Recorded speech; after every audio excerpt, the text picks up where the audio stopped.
Kalau konteksnya istri kan, laki-laki itu kan tidak dituntut untuk setia sebenarnya, tapi dituntut tanggung jawab. Kalau kamu mampu tanggung jawab nggak apa-apa, kalau nggak mampu satu aja cukup gitu. Itu bagus itu katanya.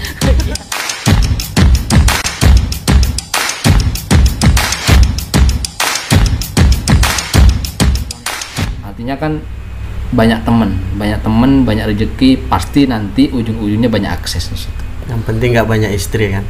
Iya. Benar. Artinya ya kalau konteksnya istri kan, laki-laki itu kan tidak dituntut untuk setia sebenarnya, tapi dituntut tanggung jawab. Kalau kamu mampu tanggung jawab nggak apa-apa, kalau nggak mampu satu aja cukup gitu. Itu bagus itu kata-kata. Iya. Laki-laki tidak dituntut untuk setia, tapi dituntut untuk tanggung jawab. Ya. Makanya dalam Al-Quran itu yang keluar duluan tidak satu, tapi memang dua. Masna wa thulatha ruba katanya. Tapi kalau tidak mampu tiga-tiganya cukup, satu aja cukup lah. Tapi masih mampu sekarang. Jangan mancing-mancing ya. Enggak, terkadang kan gini bang, yang saya lihat di publik atau dimanapun gitu kan, yang emang rentang apa ya, untuk takar kemampuan itu kebanyakan ini kan pengusaha, politisi, itu kan alurnya gitu. Ini dua-duanya ini dimiliki oleh Bang Yani ini kan. Jadi ya ini cuma apa ya? Ya bisa jadi kan katanya Bang Yani kan, kalau soal kemampuan ya kalau cuma mampunya dua ya nggak apa-apa dua gitu kan. Ya artinya takarannya kepada kemampuan. Adil itu kan tidak bisa ditakar secara proporsional ya. Adil dalam konteks manusia itu kan tidak sama dengan 50 dibagi 50. Ya artinya tanggung jawab itu penting. Ya kalau memang ya tanggung jawab di rumah, kalau memang sudah mampu mencoba tanggung jawab yang lain ya silahkan. Kalau di rumah masih amburadul ya jangan coba-coba ke tempat lain dulu. Berarti perkuat pondasi apa yang kamu miliki saat ini. Kalau dirasa kuat, is okay. Tapi kalau tidak, jangan coba-coba. Karena hidup ini kan tidak boleh coba-coba. Kalau memang ruangannya harus mampu dan ditakdirkan di situ ya bismillah aja, jangan takut. Berarti kalau sekarang pertanyaannya masih belum mampu atau sudah pondasinya bagus gitu kan? Ini pertanyaan menjebak. Enggak kan, saya cuma meluruskan saja. Ya begini. Kita ini hidup sebenarnya kan sudah ada takdirnya. Setiap orang itu tidak akan terlepas dari takdir yang diberikan Tuhan itu. Seberapa niatmu untuk punya istri lebih dari satu, 2, 3, 4 semuanya. Tapi kalau takdirmu cuma satu, saat kamu akan melakukannya nggak akan berani. Ada saja penghalangnya. Tapi kalau kamu punya potensi, punya takdir untuk punya istri 2, 3, dan 4 semuanya, sekuat apapun pondasimu, suatu saat juga ada jalannya untuk lari ke situ. Nah, setiap orang ini punya potensi seperti kita bahas tadi ya. Setiap orang ini punya potensi untuk melakukan hal yang sama. Kalau memang takdirnya di situ, ya bismillah. Kalau memang tidak ditaruh di situ, ya apalah daya gitu kan. Setiap laki-laki sebenarnya secara naluriah hampir kita bicara konteks yang umum lah. Pingin punya pasangan lebih istri itu bagi manusiawi ya. Iya. Cuma kemudian seperti Sayyidina Umar bilang, laki-laki ini dasarnya jangankan sudah orang cantik ya kan, kalau memang dia kurang bersyukur, anjing saja lewat udah kira cantik. Maka kalau kita mampu mensyukuri apa yang kita miliki, maka yang di rumah ini sudah luar biasa. Berarti konteksnya mensyukuri ya. Meskipun keinginannya ada ya manusiawi lah. Berarti untuk sekarang masih nunggu takdir ya Bang ya. Waduh ini maksudnya kesimpulannya kan masih nunggu takdir ya, nggak tahu berarti apa kata Allah aja. Iya, berarti kan kalau takdirnya untuk satu ya kita nikmati dengan sampai kita. Tapi kita syukuri gitu kan. Betul. Kalau takdirnya ya 2 atau 3 ya kita jalani selagi kita mampu kan begitu. Intinya mampu. Kalau mampu ya bismillah, kalau nggak mampu jangan dimampu-mampuin gitu aja lah. Karena kita kan juga bisa menakar kemampuan kita. Menakar kemampuan kapasitas. Kapasitas ini kan banyak. Kemampuan ini kan banyak variabelnya. Kemampuan berpikir, kemampuan bertindak, kemampuan memberikan nafkah. Karena laki-laki ini tanggung jawabnya kan tidak hanya di dunia kepada perempuan, tapi juga ke akhirat. Maka mampukah kita kemudian membawa dia ke jalan yang baik? Perempuan itu, ketika kita memilih satu perempuan, mampukah kita sebagai imam itu mengangkat dia ke tempat yang lebih baik, baik dalam sisi agamanya, baik dalam sisi perilakunya, baik dalam sisi cara berpikirnya? Karena kita kan dihadapkan pada pada perilaku modern yang cukup hedonis lah, ya kan.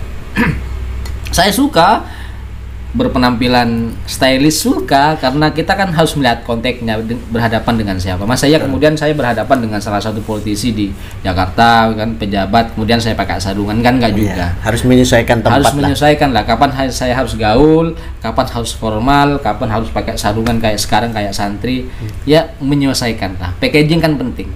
Iya. Iya kan, packaging ini kan penting. Ya pada intinya kan tergantung kemampuan lah. Ya, untuk Bang Yani kan masih nunggu takdir lah gitu kan.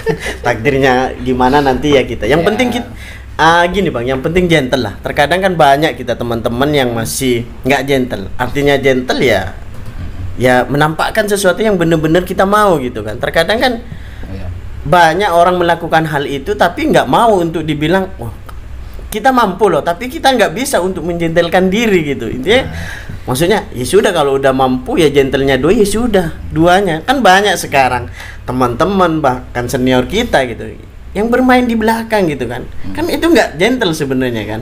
Apa pernah menemukan itu? Ya banyak. Kan kalau kita banyak teman ini, kita kan dihadapkan pada satu realitas dengan sikap yang berbeda, dengan pola yang berbeda. Jadi ya kembali kepada mentalitas sebenarnya. Kalau memang mentalitasnya tidak baik, ya kalau politik ini kan tidak hanya soal nama partai ya, tapi kan bisa saja dalam dunia percintaan, dunia bisnis ini kan juga unsur politisnya kan selalu ada, ya kan. Jadi kalau dia tidak, semuanya begini, kalau dia tidak mampu mentalnya di publik ya, di publik, ya mentalnya ya lewat belakang aja gitu. Karena yang paling potensial untuk direbut ya lewat belakang. Ya nggak apa-apa, selagi jalannya memang di situ, mampunya di situ, ya oke. Yang penting kan merebutnya tetap gentle. Gentle itu artinya dia tetap berperilaku sebagai seorang laki-laki. Gentle ya. Gentle. Laki-laki itu apa? Dia menampakkan sebagai seorang laki-laki. Laki-laki itu apa? Dia menilai kapasitas dan punya prinsip dalam hidupnya. Artinya kalau laki-laki yang paling lucu adalah ketika dia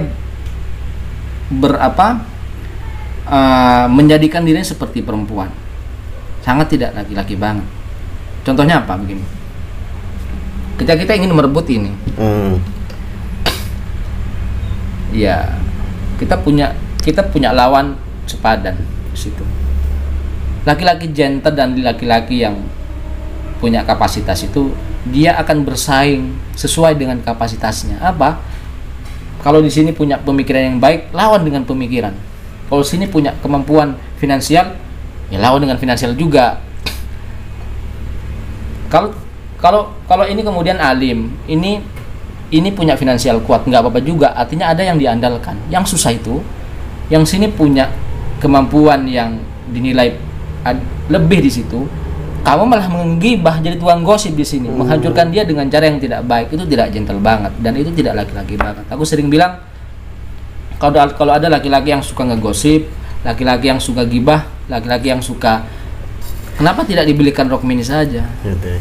Kan karena dia sudah kehilangan unsur kelaki-lakiannya. Berarti arti gentle dari seseorang laki-laki seperti itu, Bang.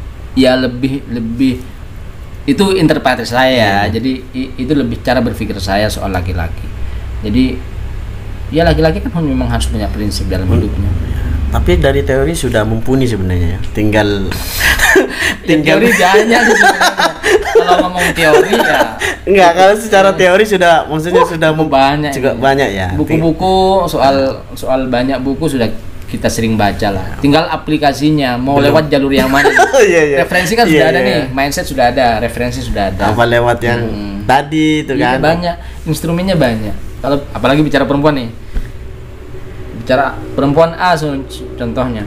Ya kalau laki-laki mampu menakar, dia akan datangi dia dengan instrumen yang berbeda-beda.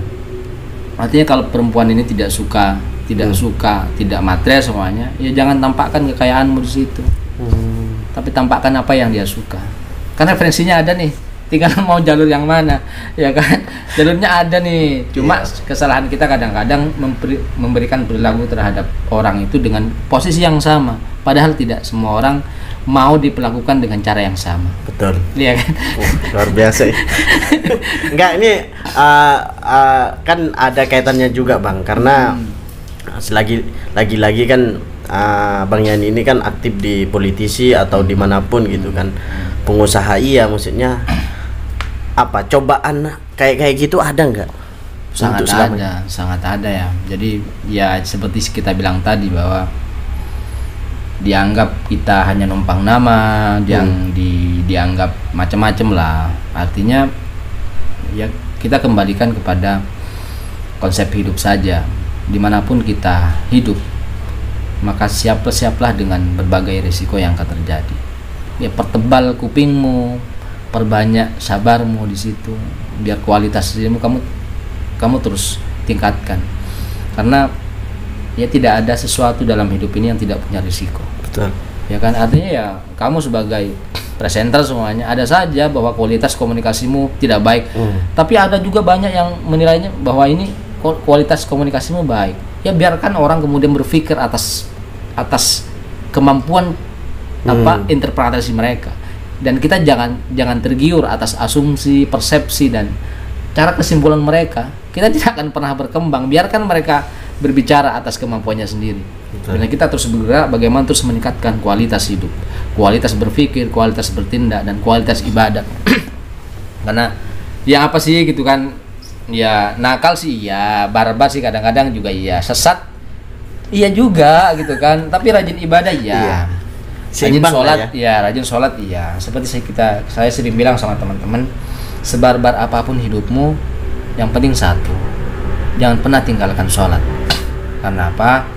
Karena tidak ada amaliyah dalam hidup ini yang menggaransi orang menjadi baik selain sholat. Inna sholata katakan tanha anil fahsya'i wal munkar. Jadi tidak ada amaliyah satupun dalam hidup ini yang menggaransi orangnya menjadi orang baik kecuali sholat. Maka sesesat apapun dirimu hari ini, jangan pernah tinggalin sholat. Clear? Makanya saya seneng, kamu ini kan masih nakal gini kenapa? Oh iya, saya bilang, kalau kamu sudah tidak sholat, kamu tidak melakukan baik, kamu barbar, terus apa yang akan menjadikan hidayah turun kepadamu? Ya siapa tahu kemudian kita masih sesat nih di jalan, masih ini, tapi rajin sholat, siapa tahu dengan sholat kemudian hidayah akan turun. Bukankah tujuan hidup dan kita kembali kepada Tuhan menjadi dalam keadaan baik-baik saja seperti kita bilang tadi? Apa kemudian yang ingin kita banggakan terhadap Tuhan kita? Kalau kita hidupnya dari A sampai kita mau kembali barbar terus, ya kan? Jadi selagi kamu sholat, selagi kamu masih suka beribadah, potensi untuk menjadi baik, potensi untuk menjadi kembali kepada Tuhan dalam keadaan baik, potensinya besar ya. Iya. Maka seperti saya bilang tadi, sesesat apapun kehidupan kita hari ini, jangan pernah tinggalin sholat. Saya juga pernah lihat temen saya itu kan, dia juga ya dibilang sesat Bang. Tapi dia soal sholat itu nomor satu Bang, benar. Dia sempat bilang gini, iya, kok kamu rajin gitu, tapi soal sesat juga rajin gitu kan. Saya juga gini, saya sempat nanya gitu, ya kalau soal sholat ini kan urusan saya sama Tuhan gitu. Dia ngomongnya gitu. Soal saya masih melakukan kesesatan, ya ini ya nunggu masih belum dikasih hidayah gitu. Siapa tahu benar apa yang dikatakan Bang Yani, potensi untuk dapat hidayah kalau kita rajin sholat, apalagi sampai tepat waktu gitu. Potensinya itu besar gitu kan. Ya alhamdulillah sekarang lambat tahun dia sudah berubah gitu kan. Ya mudah-mudahan Bang Yani juga bisa cepat berubah. Enggak apa maksudnya. Enggak ya. Kita ini lebih enak dicap sebagai orang yang tidak baik. Biarkan itu menjadi salah satu motivasi agar kita menjadi orang baik di situ. Betul. Ketimbang kemudian kita dibilang sebagai orang alim, kita dibilang sebagai orang yang baik, itu malah kemudian menjadikan hidup kita stuck di situ, malah kita tergiur dan terleha-leha dengan pujian-pujian orang lain. Maka kan lebih baik ketika kita kemudian dibilang tidak baik, bukankah kejelekan yang diberikan orang lain kepada kita itu menghapus dosa kita? Betul. Jadi kalau kita dihina orang lain, ya kita bahagia di situ. Kenapa? Ketika mereka menilai kita tidak baik, pahalanya akan diberikan kepada kita, dosa kita juga terhapus. Kenapa kita baper? Biasa-biasa saja. Ya kan?